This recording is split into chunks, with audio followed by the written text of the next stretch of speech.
Have you ever gone up to a celebrity? No, I wouldn't. And I feel like that's like an LA, New York thing where you get a little blasé to it. That's the only correct interaction with a celebrity. Right. It's just your normal people. Yeah. That's it.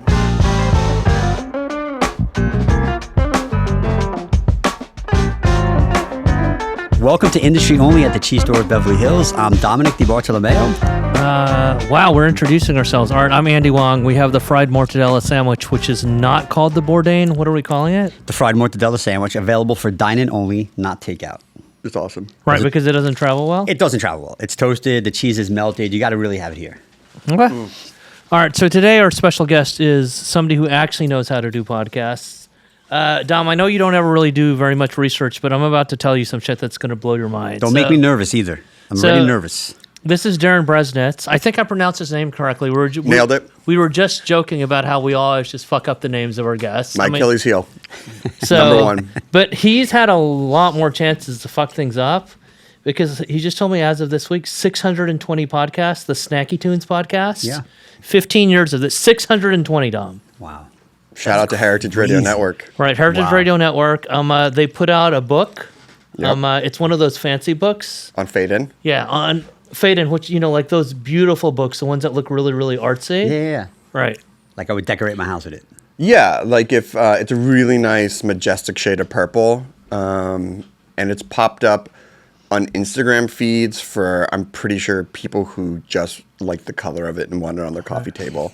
The spine doesn't even look creased a little bit. Right. And so Snacky Tunes is fun, and I said this in the Reddit AMA that we're doing, which we're going to get back to in a second, because the way that they sort of weave together food and music, because there is a segment where he's usually interviewing some chef or somebody in the food world, and a segment where there's some indie artists actually playing music, talking about music, but like they're playing entire songs on this podcast, right? That's cool. So it's a very refreshing alternative to just like sitting around talking about sandwiches all the time. It's, it's like refined. It's about food, but it's also about culture, Was that right? a shot again, Andy? I'm not even trying to insult you. I'm trying Just to pay stating the compliments. obvious. No, and the thing about Heritage, what I've loved, especially since I've worked in editorial and food TV and things like that, is they never push the agenda of what we need to talk about. There's no SEO optimization. And so if we have someone who's in cycle for some book or project or restaurant, it doesn't have to be the same conversation. In fact, we try to not make it the same conversation that you could get anywhere else, because what is the point? Yeah, because a lot of interviews are the same 5 questions, and I get it. Reflexively, those should be the questions, but it turns out that a lot of us might now know the answers, and we're the target audience for the podcast. So yeah, exactly. Whether that has helped or hurt the show over the years, I couldn't tell you. That we're not asking the questions that get it a higher Google result, but it just seems like a waste of everyone's time if we're just asking the same thing. Yeah. Right. Well, whatever you're doing, keep doing it because it's working. Thank you. All right, so we're going to do this thing today where we're just farming for engagement. Engagement is a word that, like, Dom very recently only started to understand. Like, he doesn't really use TikTok or whatever. But we're doing a Reddit AMA. Like, he asked me, I think, 2 hours ago what was happening, and then he started typing on, like, one finger, and I had to take the computer away from him. This is all true, by the way. So now we have somebody. We have our team of producers here actually typing for him, grammatical errors and all. But there was a couple questions that I wanted Darin to answer, and I wanted Dom to think about this too. So, is there a question about podcasts? Because I think we should have the podcast expert talk about that one. Yes, there is. So, the question about podcasting. What other LA food podcasts are worth listening to, if any at all? Bonus points if you can name one that isn't two dudes cooperatively overlapping. Oh man, so that eliminates about 90% of them. Okay. I mean, it's home of one of the best. Good food, KCRW is the Bible. Yeah. As far as I'm concerned. And that's journalism, though. Let's be real about this. Yeah, but if we're gonna draw the line of just can I put it on demand and listen to it in my car, I consider that a podcast with story at the center. Yeah, no, it's straight up a podcast, but I'm just saying they have higher standards than all the shit that we do. Oh, sure. They have fact checkers and stuff, sure. probably. To be honest, I listen to maybe more culture and like rewatchables podcasts and things like that, or Prestige TV, just because listening to people talk about food after working all day in food and recording podcasts is a little like taking your work home with you. Well, let me re-ask this question because it's funny that you say that. Because look, this is a cell phone. Because I'm going to say this: we all listen to the Ringer podcast. We get a lot from them. We obviously also listen to How Long Gone. Jason Stewart was a moderator. Well, you said I can't do two overlapping guys. But that's what I'm saying, though. Which Ringer podcasts do you listen to that's not two overlapping guys? Because most of us listen to The Watch, right? Well, sometimes it's three overlapping guys, and then that's better. Good, so that checks the box. Girl. Yeah. Rewatchables, The Watch. Essentially, and a lot of them are the ones that like food podcasts and food content because they want to go to restaurants, you know? Yeah, I mean, two of the funniest people to talk about food in the best way are Jason and Chris on How Long Gone, and I can now never hear the phrase, we do things a little differently here at a restaurant without thinking of them and laughing because they have nailed it so many times about, okay, great. Yeah. Take me on a journey. Also on the Reddit AMA, this is just a general theme. This is not a question. I want to get a question. One general theme of this Reddit AMA is, as you know, that like Dom gets really, really, really nervous when he has to drive a certain direction. Oh, yeah. It's called East. Yeah. So we've been having lots of conversations recently about what are the best meals that Dom will never eat. And Holy Basil, who are producers who are also excited about going to visit, is a great one. But what else do you have? Like, what are some other great things that Dom will never eat? By the way, you're opening my eyes to things, and I'm going to go East. I mean, listen. It's, bite-sized baby steps, okay? Yeah. Bite-sized pieces. But you could basically be telling him East Hollywood, you realize. But no, let's talk about real East. I mean, listen, to be fair, I live in Altadena. A friend was staying in Vista Del Mar the other week, and I was like, oh, I probably won't see you, even though it's a really close friend. So I don't disparage the crossing like the 405 or Hollywood for things like that. But, Dunsmore is incredible. I heard nothing but great things about those. Like, that's on my list of places to go to. And Bubs and Grandma's right there as well. Yeah. Bar Chalou. Is downtown too far? No. Okay, because nothing's too far. The new Assorteds in Chinatown. Yeah, I heard about that too. And then East, Domain's opening up Bar Etoli, or I can't pronounce it, but Travis Hayden, who was at Voodoo Vin, he's opening that, and the whole Etra complex. That Etra's good. Yeah. Yeah, I heard another great restaurant. I heard a lot of things about it. Right, and most people wouldn't even think that like Etra is like the east side, but we're just talking relative to him. You know? Well, I bring it up because I had a lunch there, and I was coming from Altadena. I was like, oh, I'm heading west for lunch, and the person lived in Santa Monica, and they're like, oh, I'm coming east for lunch. And then we laughed the way that LA people laugh about traffic and location. It was great. But it is like, I mean, I know we had this conversation several times, but it's really hard, especially like, all right, on a Thursday night or a Friday night, like you're going to literally travel most likely by street an hour to go to dinner. And I'm going to Uber because I'm going to have some drinks and hang out. So like, that's like a big commitment to leave. Absolutely. No, right? But I'm very, very proud of you. Oh, thank you, This is going to lead to another question. He's never said that to me before. He emailed me recently about how to go to Hobosh. And then he fucking went to Hobosh. Like that's... Yeah, I did it. I did it for a friend's birthday. We committed. It was right. That place is great. And it's unbelievable. And he loved it. So we had a question where we answered, and we put Hobosh as the primary answer. But let's ask that question to Darin and see what he says. Because this is one of those questions where you can go all sorts of directions. Yeah, so it says, you've got a friend in town for one night, taking you out to dinner, anyone in the LA metro area with an unlimited budget. Where do you go and what do you get? I mean, the unlimited budget is not as much as a factor because I just feel... I love that you just said that, by the way. I just feel that outside of like going to a tasting menu like Providence or Melise... Which, by the way, just crushed out on Tuesday, but that's for later. Exactly. That was unbelievable. Go ahead. Every meal these days in LA, 150, 200 a person, which is insane. And it's the cost of doing business. Right. If you go to a proper sit-down restaurant and you order alcohol, like that. So to me, it's about a vibe, and it's about am I a regular there? Because if I'm bringing someone from out of town, I want them to feel welcome and like they're a guest because I'm a guest of people I respect. I mean, listen, Dunsmore honestly, I know I said it. The Benjamin. I'm going there tonight, so you're liking that place. Dude, I really like that place. I think what Kate and Ben are doing there, and it feels like a clubhouse, and it's got a great cocktail program, and it's like it's all the food you want when you go out to eat. Right, and it's a vibe without being too much of one, because it's a whole thing, but it also doesn't have to be a It doesn't have to be, and not that this matters, but there's a good chance that some celeb from some different walk of the world. Yeah, I ran into Jay Seals when I went to the fucking Benjamin. That shit was crazy. You're That damn guy's right on you Mad did. Men. Yeah. Wait, what else has he been on? Oh, he's on a ton of stuff. He's on a No, ton for of real. stuff. Jay from the Cheese Store is literally just there the night that I went. I'm going to go there tonight. But that's sure what I'll I'm saying see is the like, people. and it doesn't have to just be entertainment. It could be because of the Hundreds connection, fashion or sports or things like that. Mm-hmm. I think when people come to LA, they want that experience. Like my mom came to town years ago. We were at Kismet for lunch, and Leo came in, That's big. That's and a I big was sign.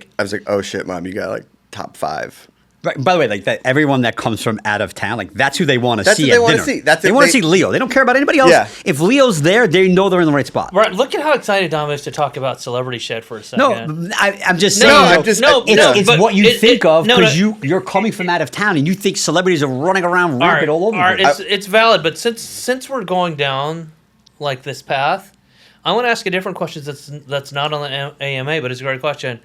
You live in LA, you go eat all the time, probably like 1 out of every 6 or 7 meals that I have, right? Like honestly, like once every 2 weeks. There is somebody who's a very interesting person or some quote unquote titan of industry or some celebrity that's in the dining room, right? It is something that a lot of us are used to. Yeah. But every once in a while you still do get starstruck.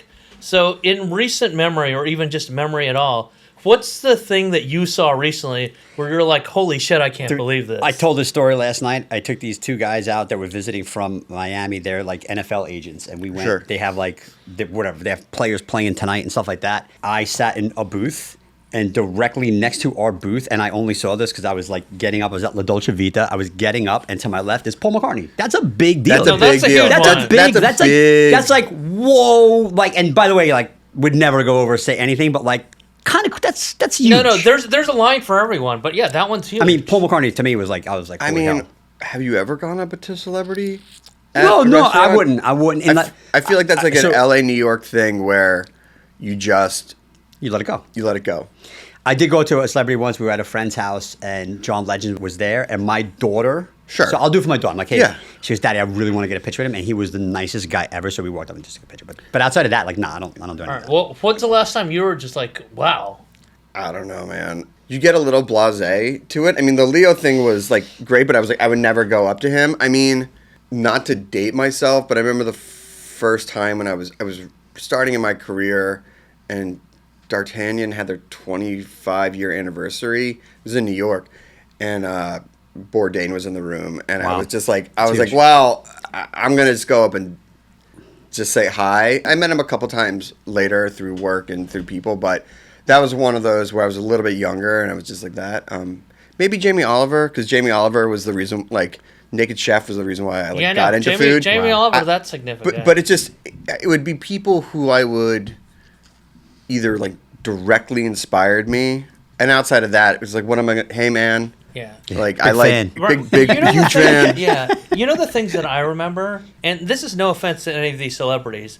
They're not even necessarily the celebrities that I would care about or I'd get excited about. Yeah. I remember when people are at a restaurant and they're actually just going in, right? So one of the formative memories that I had in Los Angeles is like, this is probably year 2, year 3 of Animal. I mean, I'm going to have to check the time, but we have no fact checker, so whatever. This is like early on Not in Animal. yet, bro. Maybe by season 3. No. This was early on in the heyday of Animal. They had already become Food and Wine Best Shoe Chefs, so it wasn't like year 1. And this was not long after Avatar had been released. So at this point, Sure. they were famous, right? The people in Avatar were famous. Zoe Saldana is at Animal, and she's crushing. Like, I mean, crushing. She has her hands are getting dirty. She's like eating the fried The grits. quail. Oh, Yeah. yeah, And with I'm the like- grits. Oh, And I'm God, like, okay, I dream about that. I will remember that forever, just because it's like, this is somebody getting, like, there used to be some French restaurant in New York. I don't even remember the name of the chef. I don't remember the name of the restaurant. What I remember is that That one good. night I was there. Well, there's a lot of French Yeah, yeah, restaurants yeah. and a lot of dudes named Laurent in New York. And this is a good restaurant, and so I'm a little ashamed that I don't remember it. But the thing that I remember is Neo and his entourage were there. And again, like Neo, I don't really listen to Neo's music, but they were just ordering quenelles, right? And they ate the quenelle, and then Neo was like, yo, these are good. And they got like 8 orders for the table. I'm like, okay, that's pretty damn cool. That's pretty good. And then the other one I really remember is that we were on Sawtell. This is when my children were young, like they were babies. Because I remember Harper Beckham walked up. We didn't know who this child was. And then Mom and Dad came. Obviously, Posh and Beck just came up and said, oh, Harper just loves babies. Sorry, she's not... she's not trying to scare you or anything. We're like, cool. And we didn't realize who they were until we looked up and like, oh, these people are... That's the only correct interaction with a celebrity. Right. It's just your normal people. Yeah. That's it. So we're saying like, okay, now there's this extraordinarily handsome couple of talking. So it's like, oh, this is Posh and Beck. But the reason that we didn't think it was anybody's that we were at Mizu 212 eating shabu shabu on Sawtell, and so were they. But then I thought about this. It's like, this is a perfect place for celebrities who only want to eat vegetables or only want to eat keto to go to. Yeah. So it made sense. But what I remembered is they went there because they actually enjoyed the food. Like, I do not care if I see some random celebrity just hanging out, but I remember when people are eating. What are the other signifiers, right, that you see, like, when you're at a restaurant, right? And it can be somebody prominent, somebody not prominent, where you can tell, okay, this person is at the restaurant for the right reason versus this person is just at the restaurant. I mean, you must notice stuff like that, right? I think anybody who's at a restaurant 3 years in of its opening, especially in LA, I'm not saying there aren't hard tables to get, but by the time a restaurant gets to 3 years here, you can get a reservation. Sure. Like, you can get a reservation. So that means they probably live in the neighborhood, because everything is essentially like a neighborhood restaurant in the best way possible. And if they're there just on like a Tuesday or a Wednesday, just eating like with their family or something like that, it just, they have to really like it. But I think, I don't know, you go to enough restaurants, you can walk in and you can go to a new restaurant, new part of the world, wherever, and you walk in and you're like, this has the right vibe. Like, you feel it, and it feels the right amount of people and the music, and it's humming, and you can feel when it's off. And it's not something I can really qualify other than just, it's like, it when you see it. Well, let's go back to the Benjamin for a second, right? Because you're talking about that intangible thing. Because when you read the menu, you're like, okay, they have Parker House rolls, they have a burger, they have a branzino, they have a martini, right? And we know Ben. Are you saying that as like, that's not exactly what you want to go order? No. What I'm saying is those are the things that like aren't at all groundbreaking. I know the thing with Ben, obviously, is that he's traveled all over the world, and this is his attempt to make a better version of the food and the experience that he craves when he goes and sits at the bar all over the world. And in many ways, based on what you're saying, Darin, he has succeeded. Yep. So what is... And it's crazy because we're talking about describing an intangible, but what is the thing that they have that you feel? I mean, I've gotten to really know Ben and become friends with him because we did the Big Appetite show together that I helped create and was a showrunner, producer on.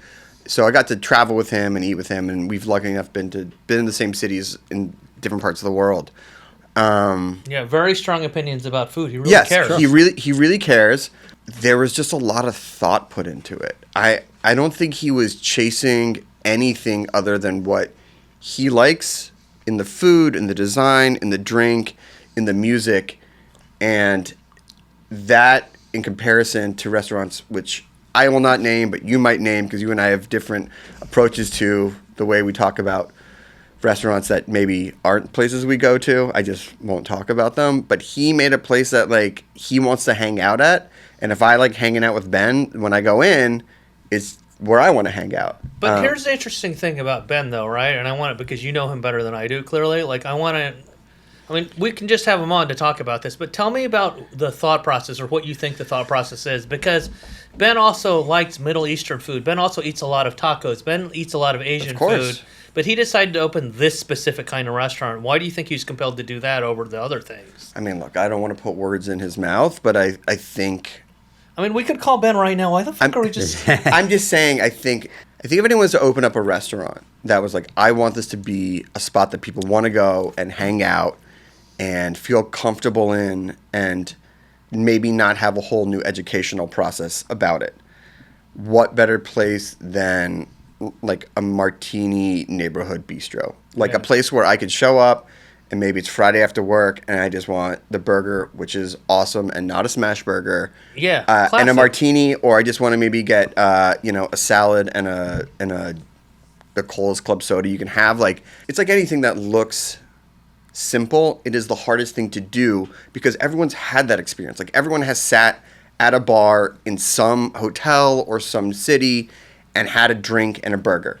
And it is like a very steep cliff of being a memorable, I want to go back there meal to being like, well, that was a fucking hotel martini and burger. Yeah. So to do that sort of, and I'll say magic trick again and again every night, and people want to come back and they want to see it again, and they don't understand how it feels so good, especially if it's your first time. And maybe you don't, listen, I know Ben and I know Kate, and so like going in is like, I'm like, oh, this is like another place I'm a regular at, even though it's on the other side of town. To be a new person to go in and experience that same level of hospitality is such a high level of understanding of how restaurants work. It's pretty amazing. So let's talk about Dunsmore, because I want you to explain this to Dom, but I just want to give it some context too, right? Okay. Dunsmore is extremely delicious food. Dunsmore is so elemental in terms of the way that they cook with open fire and how so much of it is just based on old cooking techniques. And it's just like harnessing the power essentially of like salt and fat and just like the very, very basic things. But if you read this menu does not read like a sexy menu. It does not read like an LA menu. It reads like something out of a historical textbook. Because that's essentially what Brian is doing. So we're talking about the fact that you would drive to Eagle Rock. And Glassell Park? Yeah. It's Glassell Park right next to Eagle Rock. All right, but tell me what's great about Dunsmore and also how it's a standalone restaurant, because other people don't cook like Brian does. You're looking at, again, something that looks so simple that has so much hidden technique behind it. And Brian is obsessive about technique, whether it's mountain bike riding or playing pool or anything like that. Yep. So he has just mastered, on one hand, cooking with fire and things like that. I think he said the only thing they don't use fire for is boiling water, because that is just an expensive, very expensive process.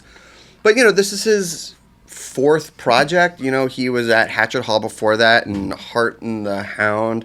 And then Heart and the Hunter, yeah. Hound and the Hunter, which predated my LA time. But it was one of the restaurants I was like, oh, like I'm hearing things about LA and New York. And then was it Sheep's Clothes? I can't remember what his pop-up was. But the point is that like this is his fourth restaurant. So outside of the cooking, he's understanding like the machinations of hospitality, running a restaurant. The staff he has is incredible, the selections. And again, you look at it and you're like, okay, it's a chicory Caesar salad. It's like it's a pork chop. It's oysters.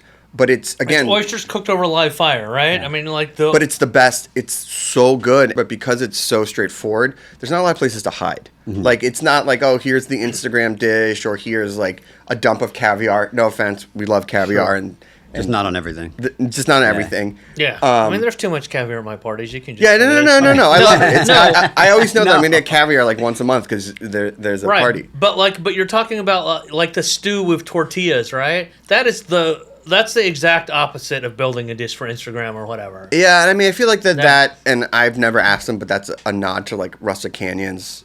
Like they're sort of in conversation with each other. Oh, you're saying that well, I mean, I know that him and Jeremy are tight, and I know that there's some family history with the dish that Brian did. But if you're saying that, like, does it sort of resemble in spirit and ethos the different versions of the pozole Jeremy has done? I mean, sure. Yeah, because if you look at the Rustic Canyon menu, like that is in some ways like an outlier of a dish when you talk about the cuisine at times. And that's a great example of a restaurant that you go to more than 3 years after. I mean, like now, more than 3 years after. The best meal that I had last year was almost a year ago with you, 17 years after Rustic Canyon opened its door, and Jeremy was back in there. You and I were making plans, and there was all these new spots that were like, oh, should we go to here, there? And then either you said or I said, like... Yeah, well, I think you said, like, Jeremy's cooking at Rustic, and I was like, well, I'm coming from Altadena, and fuck to you, Santa Monica. But that is actually the only real answer, and it was an incredible meal. See, Dom, that's what actual friendship is. I mean, all I need is the invitation, bro, and I'll show up. Dom drove to Frogtown once to go to a party at Salazar that I threw. It was wild. That's where we met. That's where we met. Okay. And that party was great. I love Salazar. It was amazing. It was awesome. Look what the East Side can offer. I know. You know, I mean, like we said, it sometimes gets a little bit difficult during the week to like travel far and stuff. But Dunsmore is totally one of those places that's on my list. I actually reached out to them on Instagram because I had a friend that went there and they got totally taken care of, and it was like, you know, just going back to what you were saying, like when you have those people visiting from out of town, like it's one thing to have like amazing food, but when you have that like with service too, like you usually don't get both, you get one or the other, and that to me is like that's why people go to the Benjamin. Like I love Ben, I haven't been there yet. Yeah. And but I told him, I'm like, I promise you I'm coming, but when you kind of do that 1-2 punch with service and food, it's the difference. It's the difference, and most people can't do both. They can't, or. And It's hard. It's really hard. It's really hard. It's really, really hard. And to get up and do it every night. It's really, really, really tough. You know, I think the other thing about talking about restaurants that represent the city, you know, it's like when I lived in New York in like the mid-aughts when Sambar switched over to the full restaurant, I would be like, if you want a New York restaurant, just go to Sambar. Dude, I remember every iteration of that. This was post burrito. This was 3-star, like sit down. Yeah, it was the restaurant that became fully formed, but the thing that people remember the most was just like, you pay $300 and you can show up and make a reservation for 8 people, and they give you this whole bosam, and they also give you oysters, and this is suddenly like a different restaurant, right? Dude, it just, if I could bottle that, I mean, it's a different era. The thing is... well, nobody can bottle. We were just at, the Momofuku 20th anniversary? I mean, Christ. I mean, God, that was you know, that was one of those industry parties where I was like, I'm going to get there at 7. I'm going to do a lap, say hi to people, try the dishes I haven't had in forever, and be out by 8:03. And then you stayed, right? Dude, me and everyone else. Everyone else. People who I know are like professional, you know, Irish goodbyers. This is what makes me sad about the joy that all of you still have. I was the guy who just left at 8:15. Like, there's people I invited to this party. Why did you leave? Because... I guess, and I mean, I was talking to Dave a little bit about this too, but I mean, he's got a very magnified version of this. Mine is much smaller, right? Now that essentially I'm just like around parties all the time, for some reason when I'm at parties, the fact that I can be the one who gets to leave is the most enticing thing. Yeah, because you're staying all night at yours, right? But this was a great party. It was a great party. It was of a different era. But, you know, that just sort of indicates that the industry has shifted by no fault of its own. Right. Well, I mean, Chang's not involved in his restaurants anymore, really, right? Shout out to Jude, though. Yeah. Jude's keeping the... Jude's crushing. He's crushing. Jude comes to our parties. He's brought Bosan, man. It's like, you know, he's running stuff for them in LA, but also in Vegas. So there's always somebody. The best story that I heard about Jude, and I don't even know if it's true, but again, this is a podcast with no fact checker, so fuck it, let's tell the story, all right? But can you also just lay a little groundwork on who Jude is? Oh, so Jude Parasickles is, go ahead, Darin. He was the executive chef at Momofuku here in LA. Yeah, at Major Domo. At Major Domo, and then he has been elevated to more of... essentially like their West Coast executive chef culinary. Yeah, like chef at large, if you were to make the same parallel between a writer. And he's just, the dishes they're putting up, the things he's doing. I mean, looking at what he and his team did for the 20th anniversary, knowing that Dave is in the room, knowing that so many people who had been, because, you know, so many New Yorkers have moved out to the East Coast. And Jude worked at the New York restaurant, so he's seen the whole history. Like, no one's forgotten what the taste of those pork buns are. You know, 10 years later, no one's forgotten about them. And so the fact that he was putting up that and the bosom, things like that. But Jude's great. He's a very interesting guy. And the story, again, this story may be exaggerated, may be false, but again, no fact checkers. I don't give a shit. So I heard this story, right? So when Jude was at the Line Hotel working for Roy Choi, there's all these people he encountered. That's like where he met Debbie from Soban and all that, right? Jude wanted to move to LA. And so the way the story was told to me is that Roy Choi and Dave Chang had a conversation. Dave was like, well, yeah, Jude wants to move to LA. Yes, of course, he should help you open the restaurant, but at some point I'm going to need him back. That's the way that story was told to me. It's a great story, whether it's true or not, because then they came and opened Major Domo, and then Jude was in LA. He'd open a restaurant for Roy Choi. Now he's going to go open up the California flagship for Dave Chang. He crushed it, both of them. Which, knowing that now speaks to maybe the success of that, because so many people who've never opened a restaurant or don't use operators or don't know the city come here. And again, no fault of their own, but they just don't know how the restaurant scene operates, especially. So hearing this yeah. potentially completely made up story is making you understand No, something. but it's completely true. And listen, but there's some truth in it. I'm joking because obviously there's some truth in that story. But him opening up a restaurant, let's say that is true. Yeah. The fact that he opened up one here in a similar setup with a well-known celebrity chef, transferring what he learned from there to do it with Dave, who's coming in, who didn't have a restaurant here. That's a better chance for success. There's a lot of people now, right, where you and I talk about new restaurants all the time. But I remember that Major Domo era, if I recall correctly, that was all. And some of these things don't really exist anymore. They don't exist in the same way. But that was around the time that I think Bavel was happening. That was the time where Adam Perry Lang opened his restaurant. That was around the time where Petit Trois went to the Valley. I think Pok Pok was maybe a little bit before that. Yeah. But it seemed like that there was an era of a lot of people opening blockbuster restaurants. And do you feel like that's still happening now, or do you feel like something different's happening now? No, I don't think people can afford to open blockbuster restaurants. No disrespect. I think the last one that tried was maybe Leopardo, but even that is a much smaller operation than something like a cavernous room like Bavel. Like Bavel is a big room. Major Domo is a big restaurant. And Major Domo is a big room. And Pok Pok was a 2-story thing. You know, there's this time... Although Anthony Wong took that space, he's a good chef. He's going to open something there, so... Really? Yeah. Okay. It's going to be called Firstborn. It's going to be his version of Chinese-American food without... I mean, I've never had his food. Yeah. I've always wanted it. I keep repeating the same restaurants because those are the places I go. But, you know, I'll add Yangban to it, or like Queen Street or Found Oyster. You are seeing this new trend of people who are opening neighborhood restaurants, again, in the best way possible. Have you been there? Yongbon, Queen Street, Found Oyster, no? No, I haven't been there. All right, there's some places you got to go. I believe we sold to Found Oyster, but I haven't been there. I heard nothing but amazing. Once again, same thing. Heard nothing but amazing things about it. We took my mom to Yongbon for her birthday a month ago. It's just incredible. And that's going through a bunch of iterations. But I think everyone now knows... Because what goes in hand-to-hand with restaurant openings is the media cycle. And everyone knows now how boom and bust it is. It is a deluge of coverage, and then everyone's on to the next. So what you need to sustain... And a lot of major openings don't even get covered as much now either. You have 2 outlets, 3 outlets that are doing it. I mean, you know, SF Gate now is probably the new one to enter the chat. So what was crazy is that 10 years ago, and I know you remember this, because this is when I started entering the LA scene. I was writing for... Well, I guess I was editing at Los Angeles Magazine before I started writing for Food and Wine. Back then, it was so robust and so competitive that if you were a good restaurant operator, or at the very least you had a good publicist, you would be able to pitch a restaurant and essentially get 6 exclusives. Because you would tell somebody, you get the interiors, you get the menu, you get the cocktail program, you get to write about the special event series, you get to be the one who learns the first thing about our charcuterie program.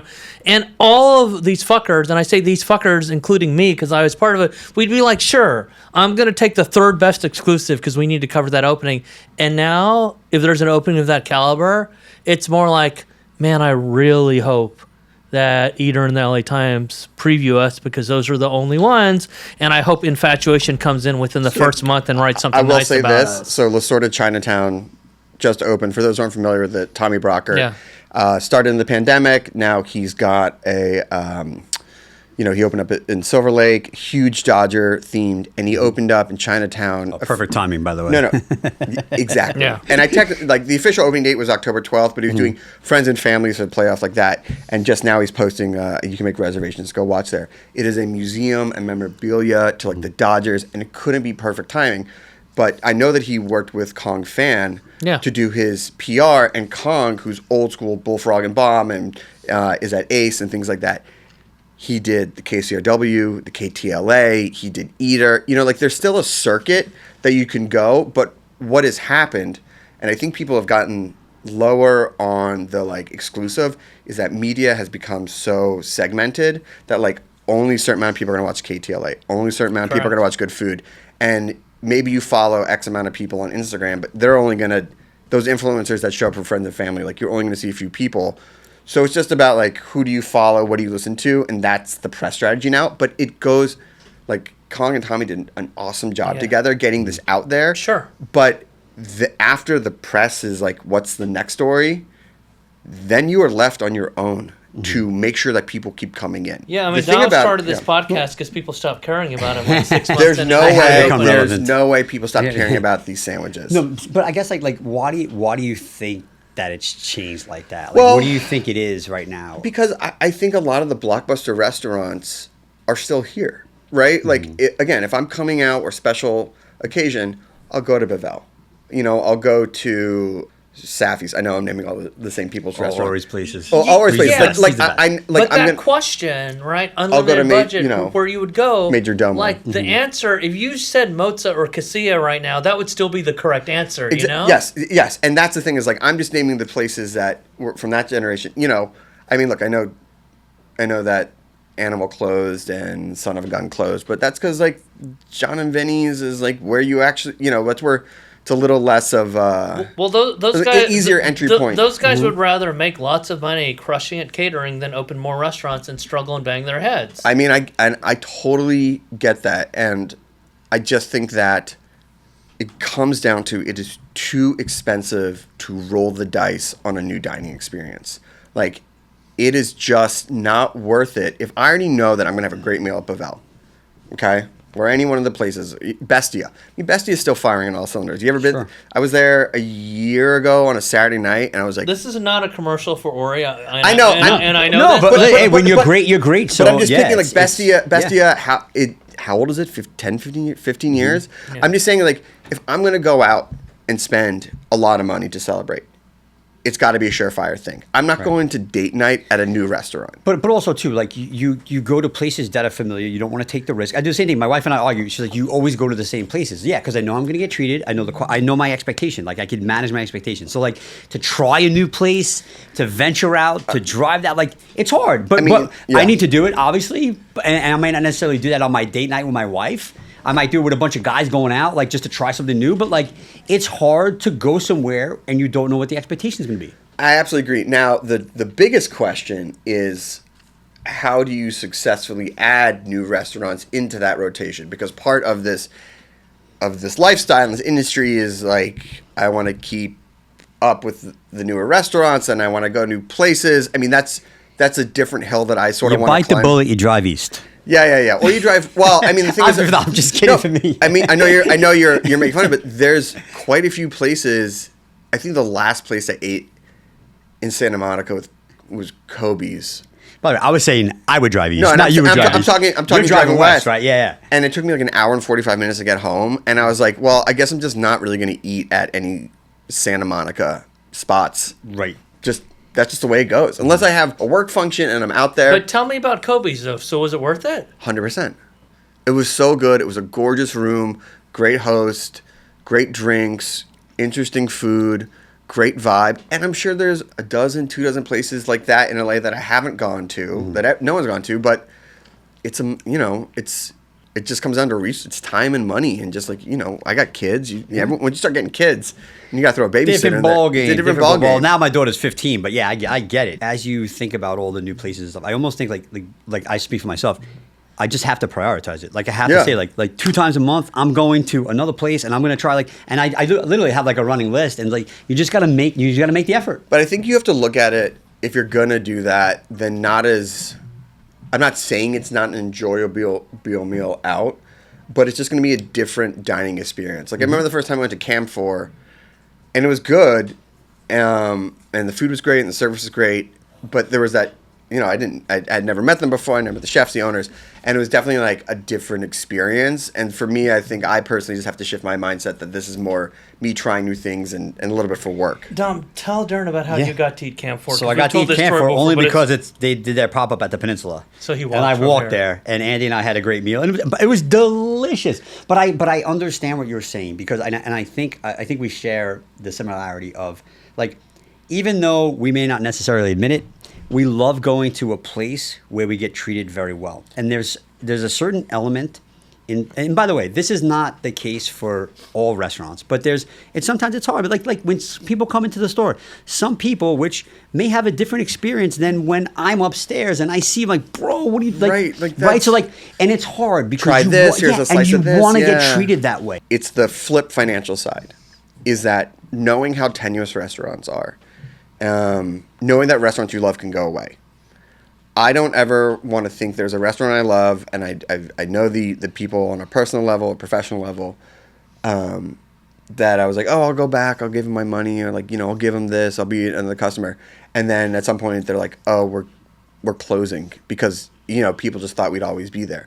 So knowing that I'm going out and not just spending my time, but also, giving them my money and talking about it, like that to me goes also into that equation. Right, Like right. restaurants So that I know having that that relationship actually does matter because it makes you want to give them your money. Well, you want to support. I'm the same way, support. man. Like the restaurant industry right now needs support from everybody. It needs regulars. It's so hard. It needs regulars. So like, that is also a way. Like I went to a friend's restaurant. Well, he's a friend, but he's also a customer. And I'm like, bro, like I don't need a discount. Like I want you to charge me full for. Like I'm here to come to support you. But the same way I you support wanna- my business. but free I- dessert? Yes, free dessert is great. But you yeah, want to yeah. feel special. All right, You can do you wanna feel can you take the camera and can you zoom in on all these faces? I just want to tell every restaurant operator. So when these guys come in, just treat them like the fucking biggest VIPs ever, because they really need to be coddled like that. I don't care as much, but it's not. No, but I honestly, you can charge Dom full price, but just treat him. I think, But I think you have we to earn this it. I think conversation. you have to earn Yes. it. Like I don't. It's an earned relationship. It's 100% an Going to relationship. camp for the first time, them not knowing me, yeah, that's on me. That's not on them. Like that's because like I've never been, I've never met them, I've never had a conversation with them. But if I'm a regular anywhere, just like coming to get my provisions here or going to the butcher, like that's an earned relationship. So Right, so it's a two-way street. it's a I get two-way it. street. Yeah, man. I mean, yes, I definitely agree with that. I also think, like, I'm going to throw this out right now, and you may disagree or not, but, like, went to Steak 48 a few times now. Yeah, Don't know anybody there, by the way. yeah. Started to learn people when I got there.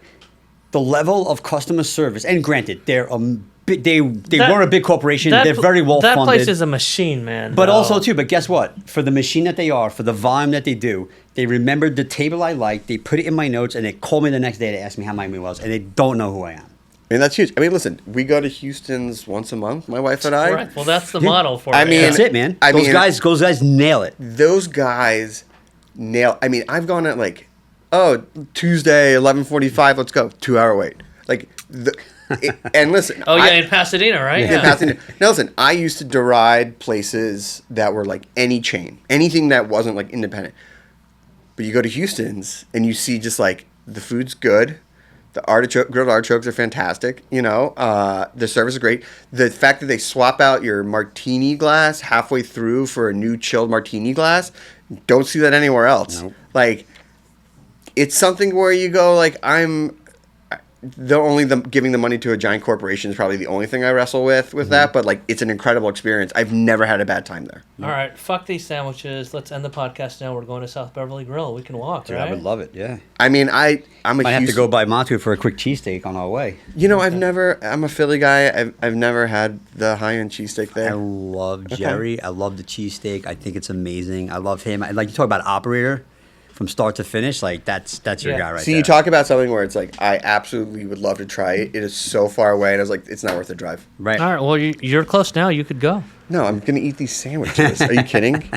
All right, well, thanks for making the time today. Oh my God, my pleasure. I hope that this is the first of many because it's so interesting, especially like hearing both of your opinions. Like some of the stuff, like I Whenever you understand, some of want. the stuff, I'll like, come I out. just don't. I pretend I do. But like, no, just hearing both of your opinions and to see how you guys are like just so involved in the scene. I love it. I really do. I think it's amazing. I appreciate that. And listen, if I could end on one thing, is that the holiday season's coming up. It is going to be a busy time for restaurateurs and servers. Have a little patience with Yeah. them, but also if you can, go out and support and tip well. Like it's because January's slow. These next 2 months, are like when restaurants make or break them. it is their padding through the start of the year, Yeah. and people don't think it's connected. But when you're a week to week cash in cash out business, just if you can, and listen, it doesn't have to be a big meal. Like, go to your local taco spot. Go to where you get sandwiches, salads, whatever. Go to your favorite place in Thai town, Ruin Pear. Go anywhere that you can. And if you want to splurge, go to Providence. Yeah, I almost went there. I almost went to Ruin Pear at 10:30 at night because I had a friend in town, so and she's good. like, "I need to eat late night after my shoot," and I'm like, "Well, we're only going to Koreatown or Thai Town," and she's like, "Yes, I want to do that." I had the same conversation with someone. They want to do their birthday party on the later side. I was like, well, you have two options.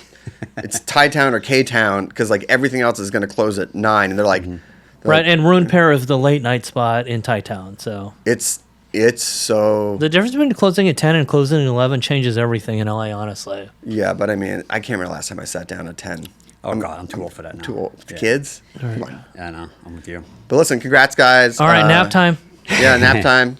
Thank you for your my gosh. time. Thanks for the your sandwiches. expertise. Thanks for coming down. I really appreciate it. That was awesome, bro. Yeah, really great. I mean, thanks for opening up the store. It's just what a great place for community and people. You know, people always want to know that they have a spot like this to go to because they want. I don't know if people can see the cheese platter, but it's like, oh, I want that for just in my life, but I don't. I don't want to do salami roses or things like that. And also shout out to Heritage Radio Network, where Snacky Tunes lives. It's a nonprofit, so if you're thinking about becoming a member of something that supports the food community, We love it.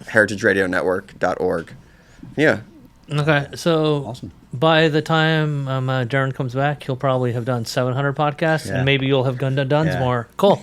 Oh my gosh. Yeah. No, I mean, I hope before 700, because that's 80 weeks from now.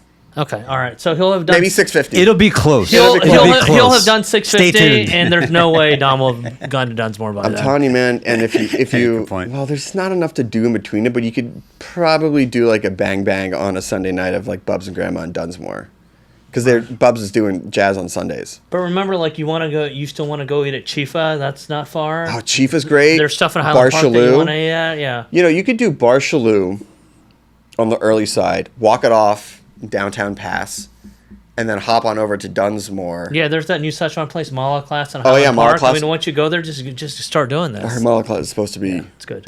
incredible. I'll just get a hotel room downtown and just use that as my home base and just go all around. I mean, I had not? somebody who Yeah. told me that they once were going to do that. They were just going to get a house basically in the San Gabriel Valley just to essentially have a place to sleep after. I mean, we can talk about SUV when we come back, because I just. Oh, he means he's gonna come back. Yeah, Yeah. next episode. All right, thanks, Love it. Darin. All right, Dude, you're thanks, the best, guys. man. Thank you. Thank you.